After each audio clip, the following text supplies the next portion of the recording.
Það endurvinnsla á salti.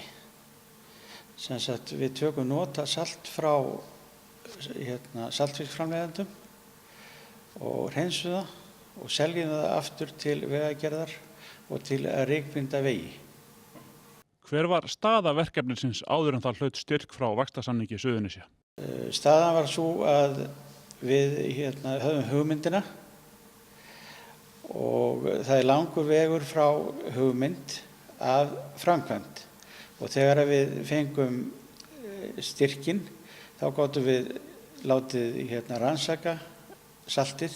Þó svo við verum búin að gera það sjálfir, þá þurftum við að láta rannsaka í rannsóknastofnunum og verkfræðistofum til að fá stimpil á það. Því að öðruvísi vildu þeir menn eða þau fyrirtæki sem ætluðu að kaupa þetta ekki taka við því. Hvernig hefur gengið að ná markmiðum og hvernig hefur vaxtarsamningurinn hjálpað ykkur? Okkur hefur gengið mjög vel að ná okkar markmiðum. Við vorum búin að teikna þetta upp og hugsa þetta, tala þetta á svona brainstormfundum og þegar að koma að framkvæmdinni þá gekk allt upp eins og við höfum hugsað.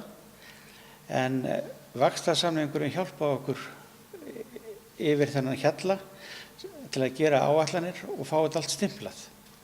Hver er staða verkefnisins í dag og hver er framtíðarsýn ykkar? Staðan í dag að á þessu ári framleiddum við 4.000 tonn af salti, hreinsuðu salti og höfum selt það og við höldum bara áfram á sömu braut.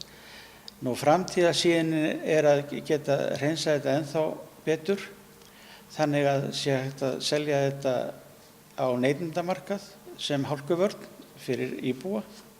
En í dag er það vegagerðin sem er okkar helsti kaupandi og bæjarfélög hérna í kring og okkar birgjar eru fyrirtækin í Grindavík, Garði og Keflavík og einnig eru fyrirtæki Reykjavík sem kaupa þetta bæði til rykbindi aðgerða og til að salta götur til að bræða ís.